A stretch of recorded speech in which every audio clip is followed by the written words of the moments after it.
everyone, welcome back to NK Tutorials. So today's topic is autoclave.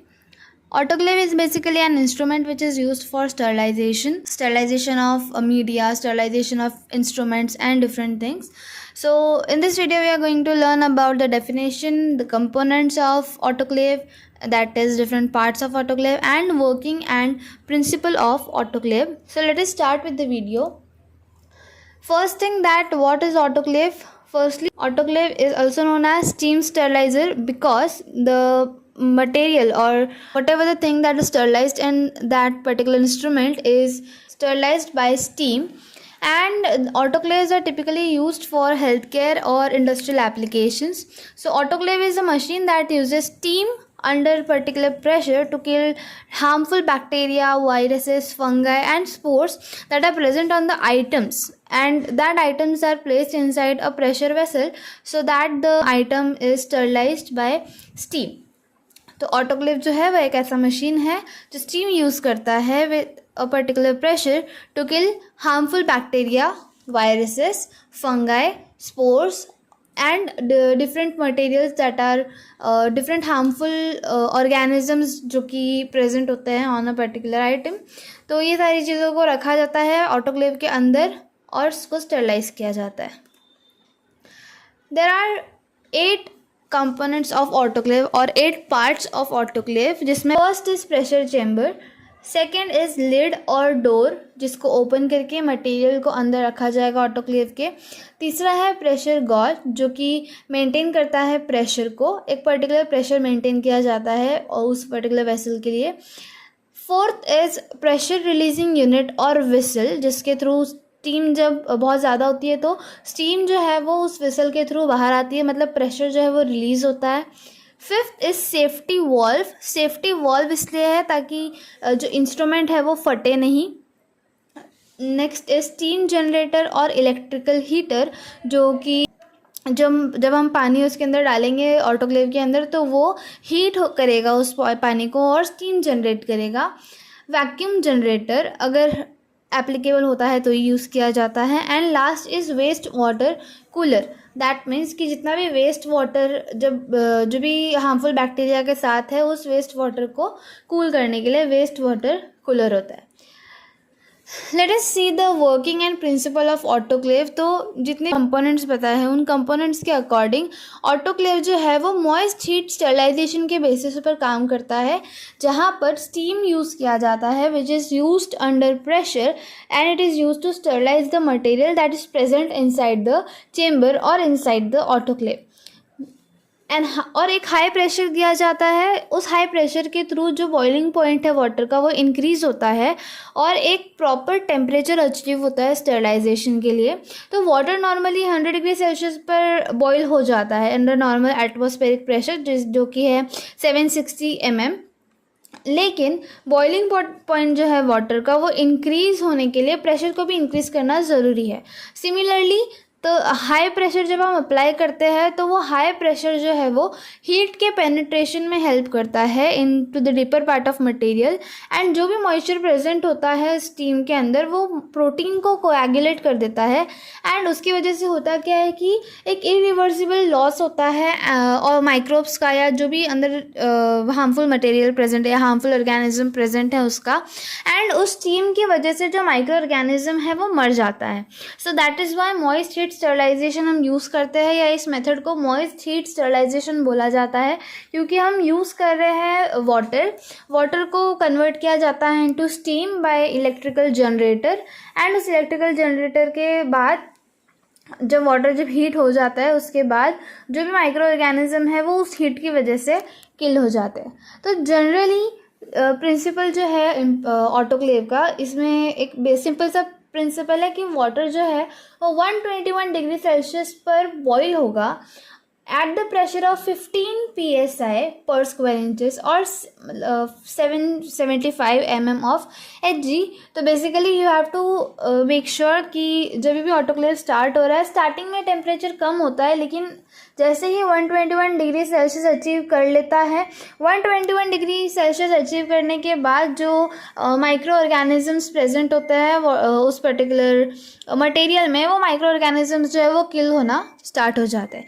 तो जब ये steam, when the steam comes in contact with the surface, it kills the microbe by giving off latent heat. तो जितना ज़्यादा steam, जितना ज़्यादा temperature, उतना ज़्यादा माइक्रो ऑर्गेनिज्म जो है वो किल होता जाएगा.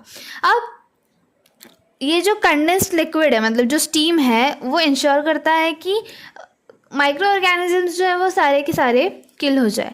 और एक बार ये स्टरलाइजेशन फेज जब कंप्लीट हो जाता है तो प्रेशर जो है वो विसल के थ्रू, जैसे मैंने अभी बताया थोड़ी देर पहले, जो विसल होता है उसके थ्रू जितना भी प्रेशर है वो बाहर रिलीज हो जाता है और प्रेशर, चेम्बर के अंदर का जो प्रेशर है वो रिस्टोर हो जाता है, ताकि जो भी अंदर मटेरियल प्रेजेंट है ऑटोक्लेव के अंदर वो थोड़ी देर के लिए गर्म रहे, कि ताकि हम तुरंत निकाल के अगर हम उसको यूज़ करें तो वो मटेरियल बहुत ज़्यादा हीट होता है या बहुत ज़्यादा गर्म होता है, हम उसको छुएंगे तो हमारे हाथ जल सकते हैं या मटेरियल जो है वो गिर सकता है ड्यू टू इनकन्वीनियंट हैंडलिंग.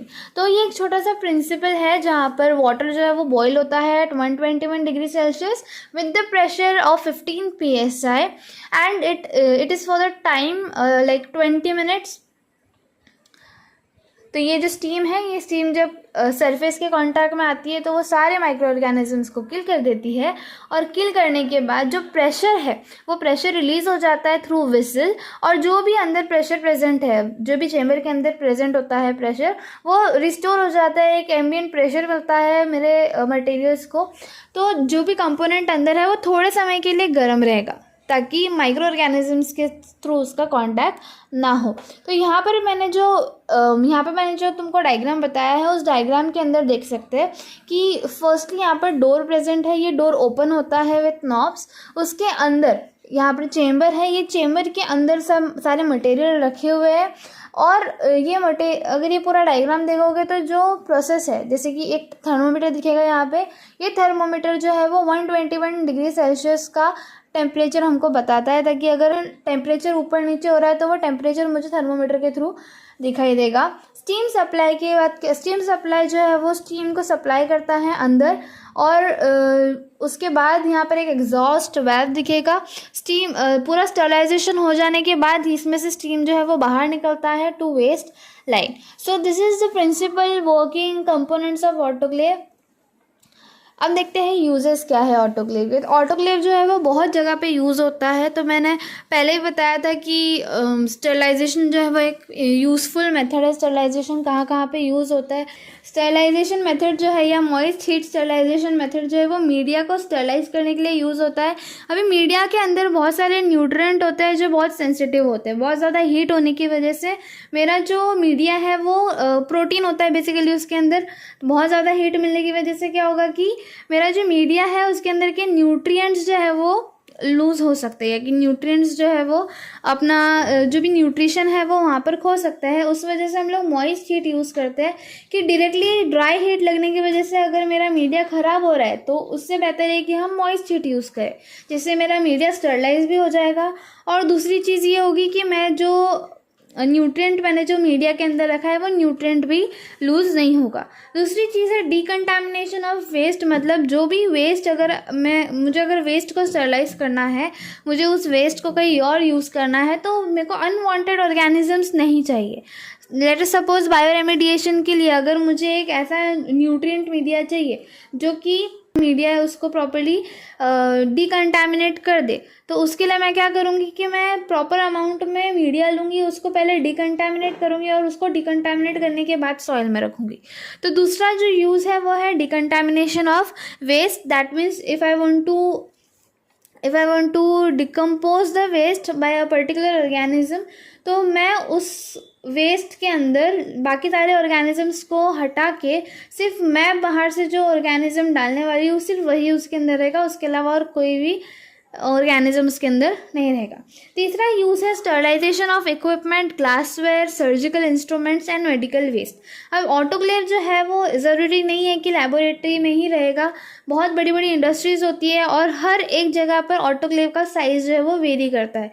कुछ ऑटोक्लेव्स छोटे से होते हैं जो छोटे क्लिनिक्स में यूज़ किए जाते हैं, कुछ ऑटोक्लेव्स जो है वो बहुत बड़े होते हैं जिसमें बहुत ज़्यादा मटेरियल यानी कि लार्ज स्केल इंडस्ट्रीज़, जो लार्ज स्केल इंडस्ट्रीज़ हैं उन लार्ज स्केल इंडस्ट्रीज़ में ऑटोक्लेव को रखा जाता है ताकि एक टाइम पे बहुत सारा मीडिया जो है वो स्टरलाइज हो जाए, बहुत सारे ग्लासवेयर जो है वो स्टरलाइज हो जाए। जैसे कि फॉर एग्जांपल एक फार्मास्यूटिकल इंडस्ट्री की मैं अगर बात करूँ, फार्मास्यूटिकल इंडस्ट्री में बहुत सारे डिपार्टमेंट्स होते हैं जिसमें एक माइक्रोबायोलॉजी डिपार्टमेंट होता है। उस माइक्रोबायोलॉजिकल डिपार्टमेंट में जो भी चीज़ें यूज़ की जाती है, जो भी इक्विपमेंट्स यूज़ किए जाते हैं, ग्लासवेयर्स यूज़ किए जाते हैं, जो भी चीज़ें यूज़ की जाती है वो स्टराइल होती है। तो इतने सारे एक टाइम पे बहुत बड़ी बैच बनानी है अगर, तो बहुत बड़ी बैच बनाने के लिए मुझे बहुत ज़्यादा इक्विपमेंट्स या बहुत ज़्यादा मुझे मटेरियल्स लगेंगे। इतने सारे मटेरियल्स को बार बार स्टरलाइज करना एक केओस हो जाता है।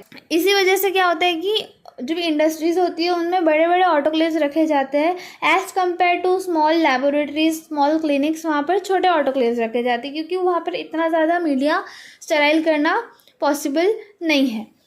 So I hope you have understood this video. If you have not understood the video, please mention your doubts in the comment.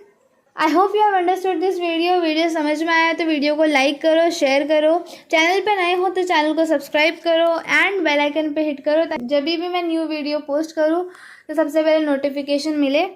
Bye bye.